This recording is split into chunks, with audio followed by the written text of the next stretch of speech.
This is attack. You want to come and play on our home court? Watch what we're going to do to your market. Their understanding of the earnings of MSTR will correlate with their understanding of the safety of Bitcoin as an investment vehicle. MSTR is part of my investment portfolio, and my savings portfolio is Bitcoin. That savings portfolio is the baseline hurdle rate, and as long as the investment portfolio is outperforming that hurdle rate, it will stay there. MSTR is becoming a social platform for dollars, and all of these features lead to the underlying platform of MSTR, and all of them combined compound the total value of MSTR beyond just holding the underlying Bitcoin. Up-leveling your understanding doesn't mean you actually have to do it, but up-leveling your understanding is pretty important. The only reason that your company will get a good exit is because of the growth of your company. Everything else is irrelevant. Using Bitcoin as not only a growth tool, but as a capital attraction tool in this new world that we're going into is probably a smart choice. Adding in a Bitcoin Treasury will probably add a little bit of rocket fuel to your growth. You buy Bitcoin, you hold it for more than 4 years, Joe. That's my advice to everybody. Fair to say you simply flooded the system with money? Yes, we did. That's another way to think about it. Where does it come from? Do you just print it? We print it digitally. I'm very bullish on the long-term viability of Bitcoin. I was going to say, did that surprise you? That surprised me how much that's gone up. Hey Internet, welcome back to another episode of New Foundations, the podcast brought to you by Acropolis, the Bitcoin Treasury company. If you're new around here, you don't know, me and Chase, we're co-founders of Acropolis. We help corporations buy Bitcoin, and we're very excited to have British HODL on the show this week. British has become known as a previous gold investor who is now a Bitcoin bull. He's known for encouraging people to get to one Bitcoin, and now has done a lot of great analysis on MicroStrategy and other Bitcoin equities in the space. So we're excited to take a deep dive down MicroStrategy and some of the related equities and offerings around it.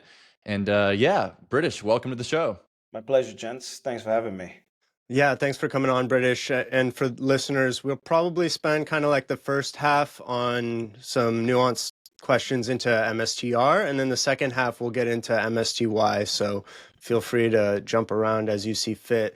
British, I think a good place to start is obviously you're known for the 3 rules of Bitcoin, but I think businesses in the space seem to be living by 3 different rules, which maybe we could sum up as go public, access capital markets, and buy Bitcoin. Would you agree? Well, that seems to be, what they're doing. Yeah, pretty accurate. Okay, and I listened to your video that you put out yesterday, kind of finding the deep nuggets inside of MSTR's latest earnings call. And you actually caught something that I didn't catch my first time listening on the call, which is that MSTR is committing themselves to spinning up entities in these foreign stock markets to try to capture the fiat to Bitcoin arbitrage there as well. And so I'm curious if you see this more as a defensive moat, like an opportunity to kind of secure their network effect and their brand in the space in these other markets before other competitors emerge, or is there really that much value to go out and capture in those other markets? I would actually say this is an attack vector. This is not defense. Defending would be trying to figure out how to just focus on U.S. markets, and because all these other companies are trying to raise capital through the U.S. markets.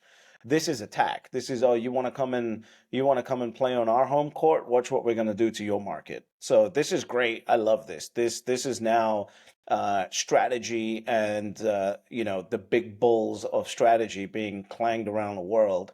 And using that brand of strategy to raise capital from these other markets.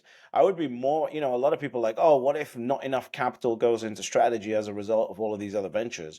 I would be worried about these other companies, because if you've got the choice of, strategy, number 1 player in the game, most experienced, biggest derivatives markets, et cetera, who do you want to buy? Do you want to buy your local competitor, or you want to buy the American listed, proven and time tested company? I would really be worried if I was some of these other companies.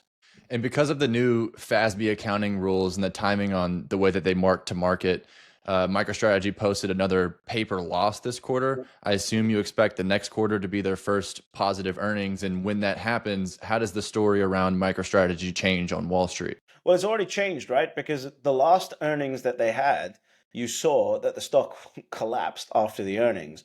And this time it held up really well. And the reason why it held up well is because a lot of people think that you need profits in order to start modeling this. It's not true. If you have a loss, an analyst that's sitting there can now start modeling it for what it is. So this was the turning point moment. Whatever happens in the future is going to be a reflection of what's just happened. So they've already started modeling this. Now, as a result of this, they'll say, okay, well, the Bitcoin price went down this quarter. Now, what happens if it goes up next quarter? And then we've got a price MicroStrategy based on the probabilities of the Bitcoin price going up. So the modeling's already started now. This is what we wanted. And so at this point, do we start talking more about earnings per share than MNAV?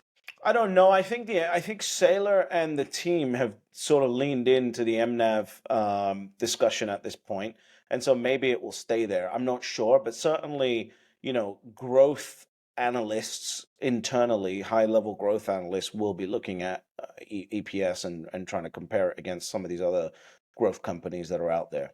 And obviously, there's an open question as to how MSTR's earnings will be treated, or you could say appreciated by Wall Street, because it's really mostly just the appreciation of the Bitcoin Treasury itself.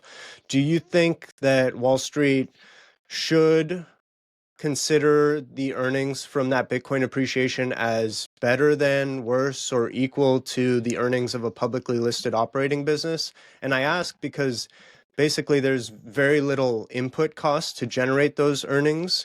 They seem to come with a lot less risk than having an operating business that has to keep kind of pumping out those earnings and maybe has shrinking margins, et cetera. So how do you think about how Wall Street should or will appreciate their earnings as opposed to an operating business? Yeah, remember how I think they should versus how they will is two completely different things as a biased Bitcoin bull, right?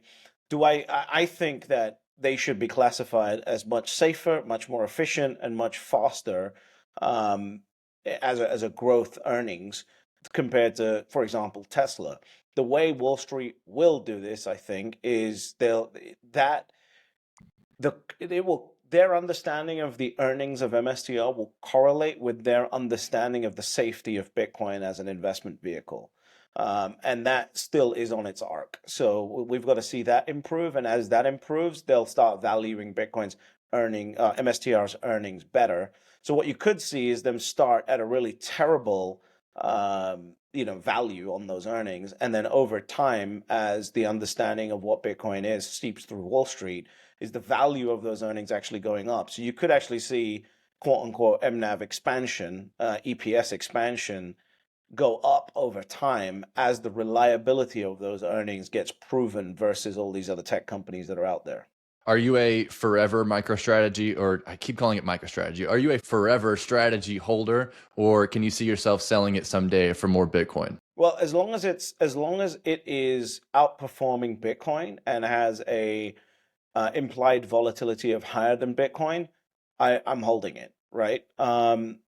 And I don't think it goes below Bitcoin because there is value to the social network of dollars that Saylor is creating here.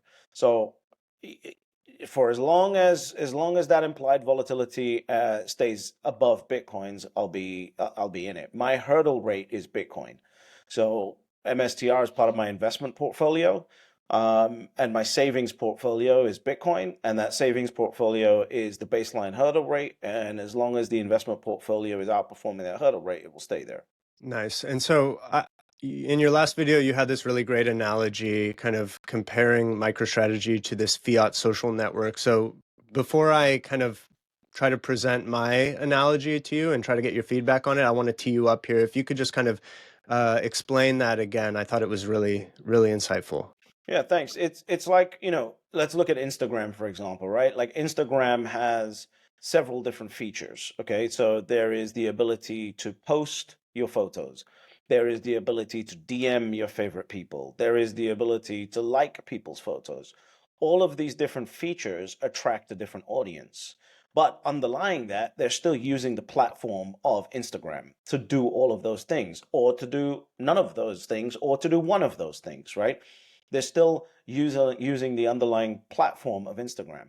That's what MSTR is becoming. MSTR is becoming a social platform for dollars, right? If a dollar wants to go into MSTR and just sit in the stock, it can do that. If it wants to go in there and speculate to the upside, it can go buy call options. If it wants fixed income, it can buy one of the fixed income products. If it wants monthly income and yields, it can go into MSTY. And all of these features lead to the underlying platform of MSTR, and all of them combined compound the total value of MSTR above and beyond just holding the underlying Bitcoin. Because of the ability to have leverage in MSTR, its value has to expand beyond the underlying asset, which is why you have, some kind of underlying MNAV expansion. Embrace the future of corporate finance with Acropolis, your strategic partner for a Bitcoin Treasury strategy. We're the experts your business needs. Acropolis offers trusted Bitcoin advisory. We provide you with an outsourced Bitcoin strategy officer, world-class research, and a creative financing team, and more, so you can navigate Bitcoin's market with confidence and acumen. Best-in-class custody with multi-institution custody. Eliminate the risk of loss while maintaining full control of real Bitcoin. Acropolis exclusively uses multi-institution custody as the safest and easiest way for businesses to hold Bitcoin. Bitcoin-only solutions. The Acropolis platform is designed for businesses of all sizes to seamlessly manage their Bitcoin treasury, and we focus solely on Bitcoin to offer you the most specialized services available. Adding Bitcoin to your balance sheet is just the beginning. With Acropolis, you're not just adopting Bitcoin, you're mastering its strategic use to create and maintain value for generations. Take the first step and start your corporate Bitcoin journey with Acropolis. Book your free consultation today at acropolistreasury.com/book and start implementing our proven strategies within days. Yeah, it's really great. And there's obviously a number of analogies we could use with MicroStrategy, and you kind of need them to try to make sense of what's going on there. And I was hoping to get your feedback on this, what I think is a somewhat novel analogy that I would hope to take credit for, because I haven't heard other people say it yet, but you let me know if you have heard it before and if you think it works. So I'll kind of walk you through it here. So if MicroStrategy is accreting Bitcoin and they're doing it bigger and faster than anyone else, and Bitcoin is the new form of money, I think it could be argued, and it has been, this is not the novel part, that MSTR is kind of the new money printer. But what I think is the novel aspect that I want to add to this is that MicroStrategy common stockholders, they're sitting closest to that money printer. And so that basically in today's world, MSTR common stockholders are the new Cantillionaires. What do you think of that? Yeah, I think it's interesting. I would say that, oh yeah, I can see that. We can run with that. Yeah, why not? Have you heard that before? I have not heard that before. The issue with that is that there are multiple money printers, right? So that would be the only flaw in that argument. But I like the analogy overall. But even in today's Cantillionaire world, there's different local currencies, and you have Cantillionaires in different countries, it's irrelevant. right? We don't need to worry about shit currencies. There's only one currency. It's US dollars. It's 85% of world trade. Everything else is a shit stain on the world besides the US dollar, which is the biggest turd, I guess. Got it. Okay, so now MSTR is kind of levering back up with their converts. Obviously, they just greenlit the ATM for another 42 billion, but it seems like they're going to be leaning more heavily, at least in the near term, on the converts. And that should increase the implied volatility of the stock. As we kind of pivot to Misty now, can you explain why a higher IV is good for Misty? Yeah, so IV basically signifies, the premium that you can generate by selling front month at the money call options to speculators, right? And the higher that volatility goes, the more they're willing to pay, and the more they're willing to pay, the more income you're going to get through an income fund like MSTY. Why would someone who wants monthly income buy MSTY instead of buying MSTR and selling it down each month? I think this is coming from the perspective of I'm more of a just buy and hold Bitcoin guy because I think it takes a lot of effort to go into these types of things. Not saying that they're not valuable, but for the layman who maybe isn't into it, what would your reasoning be? I wouldn't. I think that it really depends on your tax treatment. I live in Dubai. I'm a British citizen. I have a zero tax liability besides the withholding tax that's generated. So it depends on your personal tax liability. It may make more sense for someone to buy MSTR and sell it down in order to generate their income. That's a personal question that someone has to ask. For me, I like, a 10% income allocation. My portfolio, in a simple roundabout way, is 50% savings. In this case, that's Bitcoin, either through the ETFs or cold storage, and then 40% MSTR as your investment portfolio, and then 10% income. So for my 10% income portfolio, I want MSTY. I want it to generate the yield. I want it to give me some diversification. The other thing is it takes so again, this is now a psychological thing, depending on the person that you're talking to, right? MSTY is a really interesting way to sort of force profit taking to allow you to be cyclically advantageous on whatever's going on. So for me right now, I'm in a blessed position. I don't need to take the income out of my MSTY dividends. So right now it's being reinvested. As soon as I see that implied volatility hit some escape velocity, the reinvestments will stop and it will stockpile cash in my portfolio. And then I'll wait until MSTR or Bitcoin hits what my absolute bottom line metric is, which is the 200-week moving average, and then I'll go in with that cash pot that's created by MSTY. Now, in order to do that with MSTR, you'd have to come up with some disciplined way of selling down a certain amount of MSTR on a monthly basis. And some people can do that. Some people can't do that once they see the share price starting to run. So there's just different ways of managing portfolios. I think that in the Bitcoin space, the conversation on portfolio management has been overlooked, or maybe hasn't even started yet, but probably needs to start. And this is where TradFi coming in and helping educate those people that are in a position to manage a portfolio, not just manage a position, is going to be pretty valuable. Yeah, it seems like more Bitcoiners are coming to the conclusion, and not that this is necessarily the one size fits all, but that a position of deep cold storage Bitcoin, MSTR, and then MSTY for income is kind of the three assets that you need in your portfolio if you're a Bitcoin maxi and you want maximum exposure to Bitcoin and MicroStrategy. Yeah, I mean, look, it's not just Misty, right? There are loads of other, my friends over at Bitwise just launched an income fund as well.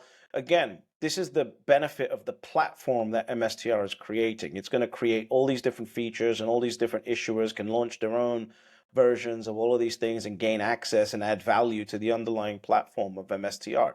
So it's not just about one fund, right? You can go and do your own research and figure out what you need.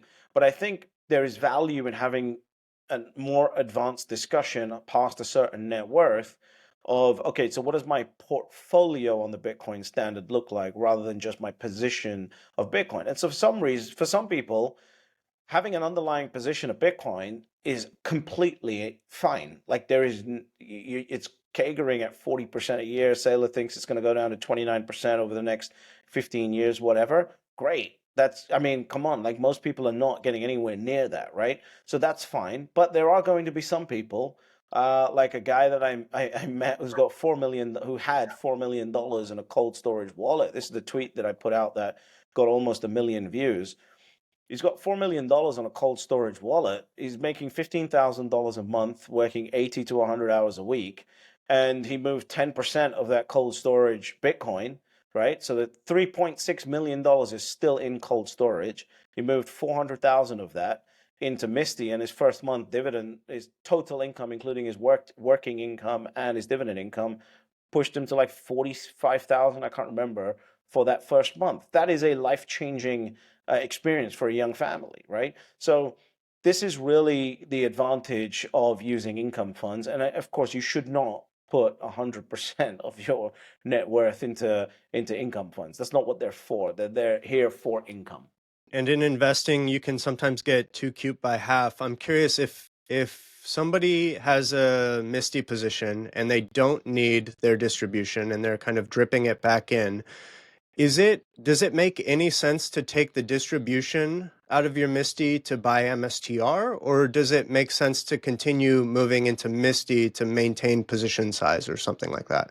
Well, if you don't need the income and you don't want to have the income unless your portfolio, say how you got a mid-range portfolio, why wouldn't you just continue to hold MSTR? If you don't need the income, then why would you hold an income fund at that point? Let's say you've got a great job and it's giving you a great income. Why would you do that? I would wait until, it got to a large enough position where it made sense to pull off 10% or whatever, and then move it into MSTY. The main issue here right now is that it feels like if we imagine the US Army having all of this access to the amazing weaponry and then only teaching soldiers how to fire an AK-47, that would be pretty stupid. That's really the importance here of understanding all of the different tools that are available to Bitcoiners, all of the different access, all of the lending products and everything else. So up-leveling your understanding doesn't mean you actually have to do it, but up-leveling your understanding, I think, is pretty important. And one of those new tools, especially in the lending world, is being able to borrow against your Bitcoin as collateral. Interest rates for doing so are still very high, 14, 15% in most cases. If you don't want to sell your Bitcoin, like let's say you have a Bitcoin position and an MSTR position and you need that income, do you think it makes sense to borrow even at a 15% rate against your Bitcoin to acquire your Misty position? Because theoretically, past performance isn't indicative of future performance, but Misty should outperform the 15% interest rate, and it's giving you cash flow to pay down the monthly interest, and everything above 15% is kind of gravy. Personally, no, and that's simply because you can have access to borrowing against your MSTR. In the portfolio that you mentioned, you had MSTR in there, and I can go and borrow against MSTR at central bank rates with certain banks that I have access to. So again, this all depends on the person's individual scenario. There are going to be some people out there who only have cold storage Bitcoin and only want to borrow against cold storage Bitcoin because of their moral and conscious standings, in which case that's the only solution you do have, right? If you want to look at TradFi options and things like that, now you can start looking into lending on IBIT and MSTR and whatever else, and that's a different conversation. So it really depends on your personal situation. But in the scenario that you mentioned, I'd rather borrow against, if I had to, borrow against my MSTR position and do that rather than paying 15% on the Bitcoin. Let's say you could only get 15%. Does the numbers still kind of works there though, right? Based on the maths that you've presented, yes. Am I going to recommend somebody borrow against their Bitcoin when they have no understanding of how to manage a leverage portfolio? No. Okay, fair enough. And this is why we wanted to have you on the show for so long, because you bring this balanced perspective. Often in Bitcoin, it's very binary. You must only do this or only do that. And that idea just doesn't make sense when, like you said, there's other options out there. And this episode is for someone who's contemplating their own situation and their own ability to do strategies like this. So that leads me to my next question. In what kind of market would MSTY's NAV erosion start to actually concern you? For example, if there was an extended MSTR or Bitcoin bear market, is there a scenario like that would take you or cause you to pause? 100%. Yeah. I would not be holding MSTY or any income fund, which is basically a derivative on the underlying MSTR, if I thought the underlying MSTR was in a bear market. It doesn't make sense to do that. Because firstly, part of being in a perpetual consistent bear market is that the implied volatility is about to collapse, in which case I don't want to be holding the position anyway, because it's based on the implied vol. So yeah, absolutely. These funds, all these funds do is make it easy to sell calls on the underlying position. That's it. So either you're going to learn how to sell calls yourself, or you're going to hold an MSTY income fund and let someone else do it for 1% a year. So that's it. And I would not be looking at doing fancy options positions on MSTR. I would even contemplate, if I thought MSTR was going to be in a deep bear market for the next 7 to 10 years, why would I even want to hold MSTR? It doesn't make sense. So it really depends on what your view is on the underlying market here, and that's very important. A lot of people sort of are having confusion about this, and it's like you don't want to hold an income fund that's a derivative on the underlying if you think the underlying is going to suffer. Like that doesn't make any sense, right? It's just to me that's common sense, but there's a lot of people that need that explaining. Yeah, they do. And we're glad you're here for it. Last question on Misty before we move on. They seem to have won a lot of their synthetic calls. I'm not sure how into the actual trades of the fund you get, but they seem to have won a lot of their synthetic calls this month and even closed quite a few of them out. If you had to guess, or hopefully you're willing to take a stab at it, what distribution do you think we might get in the next day or two? Oh, I have no idea. I think we're looking at somewhere between $1.60 and $1.80, but we'll see. I have no idea. I don't Okay. look at it that deeply. Remember, it's 10% of the portfolio. It's income. My main baseline model is as long as it's generating 5% a month, I really don't care. And so far, it's been above that. Okay, cool. One other thing that I've heard you chat about is borrowing rates. There's this idea in the Bitcoin community that spot Bitcoin collateralized loans are going to offer the lowest borrowing rates in the world in the future because Bitcoin is pristine collateral. I know you have kind of a slightly contrarian take here, basically that IBIT, borrowing against IBIT or stock because of just the traditional financial rails is going to still have a more competitive borrowing rate. But I maybe playing devil's advocate, because I've also heard you say you're not totally committed to that theory. So let's just chew on this a little bit. So if to borrow against IBIT, there's a middleman, but to borrow against spot Bitcoin, theoretically, there's no middleman that needs to take a cut. Wouldn't that lead to slightly lower borrowing rates eventually? Or is the argument that BlackRock will somehow subsidize the borrowing rate to make sure that they win that space? Well, the issue is that if there is no middleman like BlackRock, then the insurance responsibility falls on the key holder, and that's you. And for an insurance company to lend against a product where you are the insurance risk is going to be much higher than lending on a product where BlackRock is the insurance risk. So from that perspective, it's really from an insurance perspective. The biggest lie in the Bitcoin lending space is that, everyone calls it collaborative custody. And in my opinion, collaborative custody is just a way of saying you're not in full custody of your underlying Bitcoin. So to me, it's all about insurance risks. And I think that markets are going to be a lot more safer, especially once they get educated by my friends at BlackRock that this is better. That I think that's the path they're going to take. And I think you'll see liquidity head in that direction. That's my point on it. If we somehow find a way to reduce the cost of insurance, then maybe at some point it will be cheaper to lend on spot Bitcoin. But to me, if I as the borrower am holding a key for an asset like this, the interest rate has to be high enough to set off that risk. So I think we're going to end off on a few more fun questions that aren't so deep into the weeds. If you had to hand over control over all of your investments to someone in the Bitcoin space, and that person invested on yours and your bloodline's behalf with no input from you, who would you trust with the job?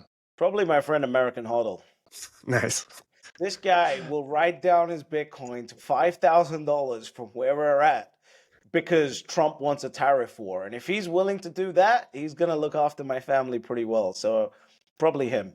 I actually would have guessed, obviously it makes sense. You're British HODL and kind of an ode to him, but I would have guessed that you would have gone with somebody that's a little bit more into the financial engineering side of things because you've already probably well above your initial Bitcoin cost basis, and that maybe you want somebody with more of the TradFi lens. Yeah, but the good news is that what people don't know about American HODL is that when things are presented to him, he'll actually sit down, pay attention, learn, listen, evaluate, and then make the right decision. And so I trust him based on our personal relationship, not just the brand that's out there. Our podcast is directly speaking to founders, CEOs of businesses that are contemplating Bitcoin strategies, as well as just general Bitcoin listeners. But you have the floor. I want to give you the floor to send a message to these founders and CEOs, about a Bitcoin strategy. What message would you give them? The message is very simple, and it's Saylor's message as well, which is the only reason that your company will get a good exit is because of the growth of your company. Everything else is irrelevant. How fanciful your technology is, the only reason these tech companies have been funded and exited is because of the growth they provided. The underlying tech has been the vehicle to deliver that growth.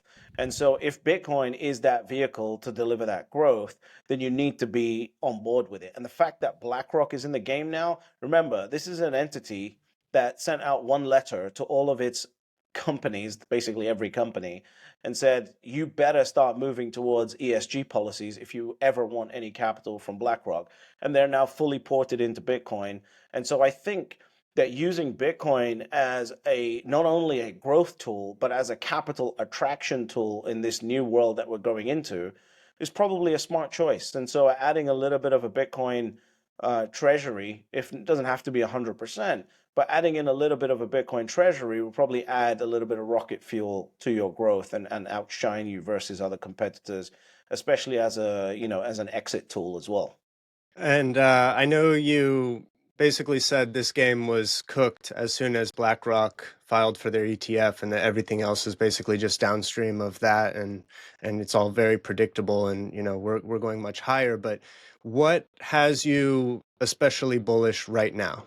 Nothing. June 15th, 2023. I'm still riding high on the bullish fumes of June 15, 2023, which is when BlackRock filed for this ETF. BlackRock is an incredibly powerful force. And I know, for a lot of my entertainment purposes, it sounds like I'm talking negatively about BlackRock. I think BlackRock is an amazing capital manager, an amazing capital allocator.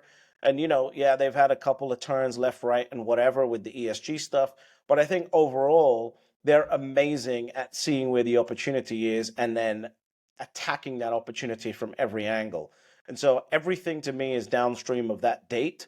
And that's the way it is. Like, I don't think I think the only reason that the United States is looking at a strategic reserve is because of BlackRock. I think the only reason any other country will look at a strategic reserve is because of BlackRock. Anything that happens now will be downstream of June 15th, 2023. Absolutely. I would not bet against BlackRock, nation states, all these companies buying Bitcoin and following that lead. British, this has been a really great episode. Really excited we finally had you on the show. And for those of you listening that are new here, please subscribe. Make sure that we get the algorithm passing this content on to more business owners and founders. As British likes to say, spank the algorithm. Absolutely. Thanks, man, for coming on. I want to give you the opportunity to plug people to where to follow you. Listen, my pleasure, firstly, and it's really nice to have this conversation after so long. I apologize again. I know I said it at the beginning before we started, but I apologize again. It took so long. If you want to come find me, YouTube or X, type in British HODL and look for this face, and you'll come across me. Get to one Bitcoin. Do you want to say the 3 rules just to finish it off? There's only 3 rules to Bitcoin. Step number 1, you buy Bitcoin. Step number 2, shut the fuck up. And step number 3, you get fabulously wealthy. Thanks, guys. Thanks for coming on. Thanks for listening to this week's episode of the show. Quick reminder that New Foundations is for informational and entertainment purposes only, and nothing should be construed as investment, financial, or legal advice. Business owners, business operators, and those who are Bitcoin curious, let's connect. Visit acropolistreasury.com to learn more or to get in touch with our team.